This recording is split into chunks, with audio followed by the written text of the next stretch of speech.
What up, campers? We're stuck in quarantine mode here in Atascadero, California. So we got most of our camping trips canceled for the next couple of months, but we did get challenged by Runaway Roses to do this 10 RV question challenge. So we're going to tackle that one today. Let's get it.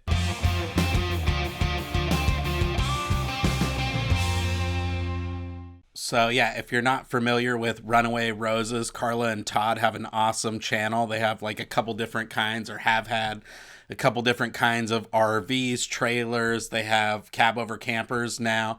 They do a lot of, Todd's really handy and does a lot of cool renovations and upgrades and all kinds of cool stuff. So you should definitely go check them out, and I'll put a link down below to their channel. But wanted to respond to this challenge and figured it could be a little bit of fun since we can't go camping. So the first question that we're supposed to ask is, what's the one thing that we would change about our RV? And I'll try and get Nadia to weigh in on some of these if I can convince her to get on camera for a bit. She hates that. But for me, I know the one thing that I would change, and we absolutely love our Rockwood 2706, but I would switch the kind of couch and dinette stuff onto the passenger side of the trailer so that we had those big windows kind of looking out onto our actual campsite instead of having those nice big frameless windows staring out onto your neighbor's side. I think the one thing I would change about the RV is the way that the bunks are set up. They are still pretty claustrophobic. I know we specifically went with those bunks because we wanted the full-size bunks and not just the twin bunks, but I think in retrospect it might have been better to go with bunk room.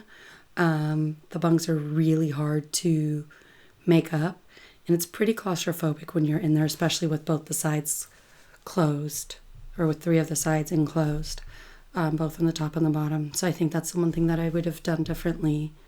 The next question is, what's the one thing you didn't expect when you purchased your RV? And for me, I think that, I'm always just amazed that kind of each rig that we've gotten has been a little bit bigger. We started with obviously tents in just the trunk of our car and stuff, but then we moved up to a little tiny cargo trailer that was probably like 10, 11 feet long, something like that. And we would put all of our tent camping gear in there. From there, we went up to a 94 Coleman pop-up.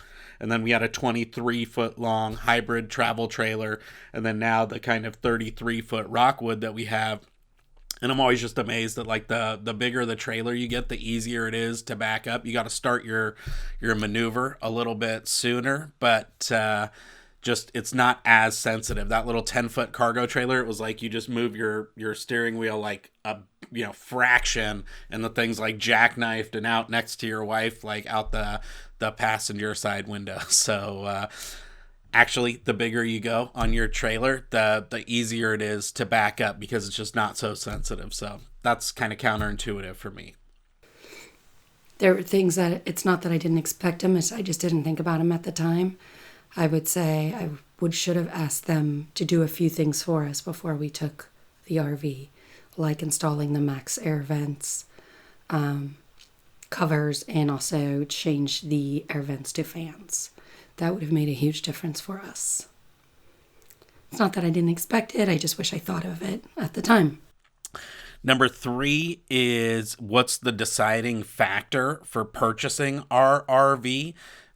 For me, I think it was just all of the storage. So again, if you go watch our RV tour video, we talked about how we essentially went in to buy the Grand Design 2800 BH. They had that on the lot, and the guy was like, come check out this Rockwood really quick. But it has all of the upper cabinets all along the big slide out. And then also it has the big wardrobe slide in the master bedroom. So those two things together just give us like a massive amount of storage. We were obviously in the market for a bunkhouse, so the Grand Design was bomb, and we were about to get that one, but we wanted, 2 bunks, but then just all the extra storage. And it was basically the same price. So didn't cost us any extra money to get all those big uppers and the wardrobe slide. And that's like got all of our clothes in there. So I really don't know what we would have done if we didn't have that wardrobe slide, because not only our stuff but the kids stuff is in there, and then all those uppers, we have like a ton of games and DVDs for when it's raining, and all of that stuff, and I just don't know where we would have shoved all that in the Grand Design. Maybe we would have just traveled a lot lighter, but there you go. Really, for us, the deciding factor was all the storage space, both with the front storage compartment as well as all the interior storage. We looked at a lot of different models. We wanted the bunks in there, and our current trailer really had a lot of storage, especially in the slide and the uppers for the slide, which made a big difference for us. We do travel with 2 younger kids, and also a lot of times with 3 big dogs, so storage is pretty critical for us. Number 4 is, what is our favorite camping meal? So I can speak for myself, but I've really been enjoying the 3-2-1 ribs as a dinner. And I also just always like a good beer can chicken. The ribs, if you do them right, 3-2-1, they just fall off the bone.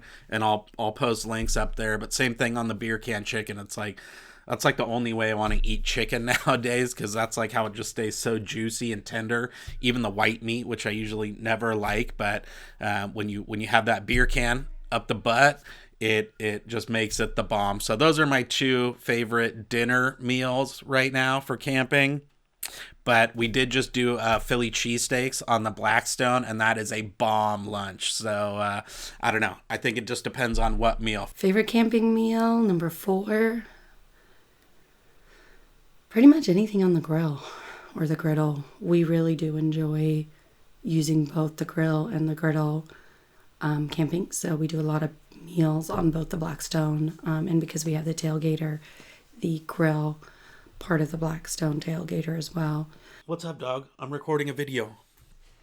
Number 5 is, what is your must-see destinations? So I've gone a lot of cool places that I really love, but I think the most unique one that we've done is up in Northern California, the Humboldt and Mendocino Redwood Forest. That's where we met in college back in the day, and we've taken the kids up there to do some camping a couple different times, and we're going to hopefully go again this summer. But just something pretty unique and unbelievable about how the forest just literally grows right up to the edge of the ocean, and you've got these, multiple 100-year-old, 100 feet tall, giant, gorgeous redwood trees, and then the kind of rocky coastal parts of like Trinidad and College Cove, Patrick's Point, all of that stuff. So we still really want to do some big trips out in the big national park loop, but in terms of ones that we've already gone to, get yourself out to Humboldt and see those redwoods, because it's the bomb. I think the must-see destinations are really different depending on why and how you RV. For me, one of the biggest reasons that we are RVing and chose to RV is to spend the time with the family. And I prefer going to campgrounds or that are less developed. The kids obviously love the Flying Flags and the KOAs of the world, where there's playgrounds and everything. But for me, some of our must-see destinations would be some of the smaller parks. The Sequoia National Forest is one of our absolute favorites.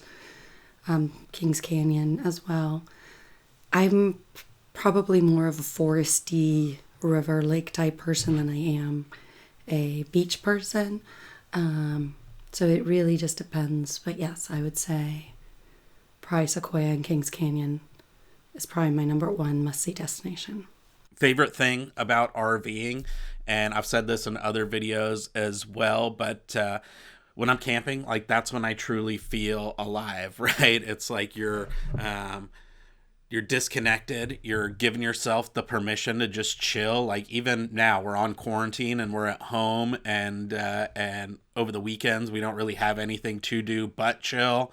But you still always have that kind of nagging thing like, oh, I should go fix the chicken coop. We should clean up the backyard. We should, just there's always a million nagging projects where even if you decide to chill at home, it's never full relaxation. Whereas when you go out camping, you're with your family, you don't have anything else to do. Most of the time, you don't have like cell service and that kind of stuff. So when your kids say, let's go, ride a bike, or let's go for that hike, or let's go walk the dogs and stuff, you really are kind of looking forward to doing that stuff, and there's no competing priorities, and you really can focus on just like making those memories with the ones that matter most. I know it's super cliche, but that's what it is for me and why I love it so much. Favorite part about RVing really is just getting out there with the family and spending time being unplugged, not connected. One more time, that's why we prefer being in the less developed areas. Been on BLM land a lot, boondocking a lot.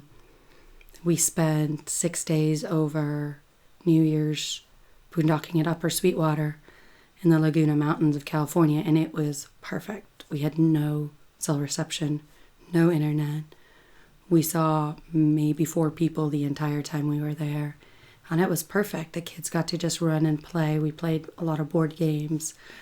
We had a lot of fun together. Taught the kids how to drive the golf cart, and just spending that quality time together that you don't get when there's the option of screens and TVs and phones. That's a really fun one. Number 7 is, what is the least favorite thing about RVing? For me, it's going home. Like, even terrible weather and, problems. Like, I ripped my awning off when we were at Wheeler Gorge. You can check that one out up there. Such an idiot. But even like when the weather's bad and you have to stay inside and watch DVDs, or you mess up your RV, or your tow vehicle breaks down, I still think like the worst day camping beats the best day sitting at home. And so for me, the absolute least favorite part is packing up and going home. That's doubly bad for me because I also work in LA. So like during the week on Monday morning, I leave my family and go down to work, and I work for 4 days, and then I come home on Fridays. And so Sundays leaving the campground is even more depressing for me, not just because I'm not going to be camping, but then it also means like I'm not going to see my family for another week. And that's why we try and do so much camping, is so that when I'm back from work, we don't just spend weekends just like sitting around at home moping, that we're really maximizing that time together. So for me, hands down, absolute worst part of camping is going home. I don't mind the setup. I don't mind the dumping. I don't, none of that stuff. It's all part of the deal. I get super depressed when we have to go home. Number 8 is what is on my wish list for my next RV. And I think that my number one thing that I really want out of the next RV, which we probably won't get until the kids are gone, is just to go a little bit smaller so that we could go pretty much anywhere. There's some campgrounds that have a bit of a size restriction, right? And so especially like these kind of national forests, like developed ones or BLM developed, where they're actual campsites, but they have like these big size restrictions. And so our trailer's bomb for us right now, and we need those bunks and everything for our kids. But I think once our kids become teenagers, maybe I'll kick them out and force them to sleep in a tent, or put a rooftop tent on our truck or something like that, and then just be able to shave off that back half of like 8 feet where the kids sleep and have just like a 26-foot trailer, something like that. I think that would just make life a lot easier in terms of being able to go absolutely anywhere, no restrictions, have plenty of towing power and stuff like that. So really be able to like go off road and do some gnarly spots without having to worry. I'm still a little bit nervous about getting buried with a 33 or 34 foot trailer to tongue. Yeah, that would just be a bit bigger of a nightmare to yank out versus I think a smaller one, put it in four low and romp on it, and you could get yourself out of most situations. So that's probably what my thing would be for our next big trailer. What's on the wish list for the next RV bunks that are easier to make up or to make the beds for?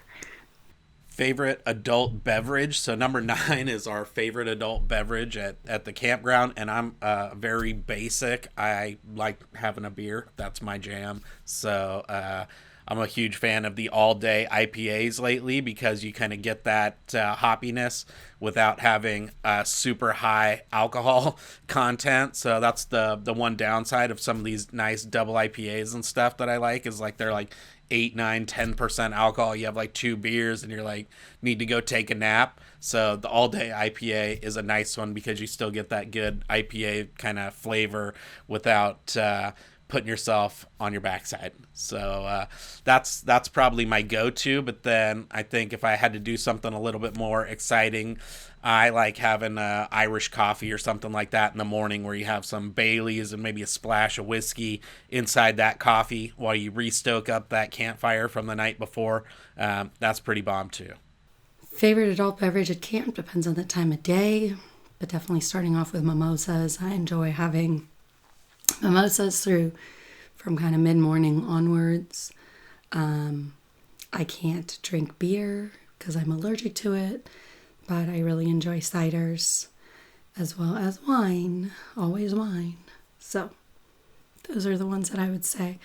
I do have to say we made a little warm concoction while we were camping in the winter, and that was really nice, which was warm milk, and I used flax milk, but flax milk with some Baileys or any Irish cream in it and a little bit of vodka, and it was delicious and warming out by the fire. So that one was really good too. Okay, and then number 10 is, what's your favorite RV accessory? That's a hard one to just pick one, so I have a couple. I would say the Blackstone, the Weber, because camp cooking, as you guys know, for us is one of the funnest parts, and I like making a nice breakfast on the Blackstone and being able to grill or smoke some really nice meats on the Weber. So those two are for sure. I don't know. I really like that solar shower thing that we got for boondocking as well, just for washing hands and all of that stuff. You can save on your gray tank by doing like hand washing or dish rinsing and stuff like that outside, so that your gray tank doesn't become your limiting factor when you're doing that boondocking. And then maybe in terms of an RV upgrade, just to throw out 3 different categories, I'm a sucker for those JT strong arms and just how much more stable it makes your travel trailer. So that was 4. I couldn't pick out one accessory, but those are 4, depending on what you're in the market for, that I highly recommend. So and lastly, what's our favorite RV accessory? Mine is definitely going to have to be the Blackstone and the grills. That's for sure number 1 favorite accessory. We use it multiple times a day when we're at camp. We really enjoy using it while we're at camp. So yeah, that was mine, and maybe some of Nadia's, if I actually was successful at talking her into to doing this. So thank you so much to Runaway Roses for challenging us, and I'm going to extend this challenge to my 2 new favorite channels that I've been absolutely addicted to for the last couple of months: Adventure Bandits, who's super awesome, and Sunset Seekers out in Texas. So if you haven't yet, go out and check out their channels, which I'll link to down below. They're just super cool people and have super fun channels that I really like to watch, and I'm always looking forward to their next videos. Hopefully they haven't already done this challenge and are up for it, and if not, no worries. I'm just doing it all for fun. So yeah, that's it for this one. Thank you so much for watching. If you liked it, make sure to give it that thumbs up. Consider subscribing, and until then, we'll see you on the next adventure.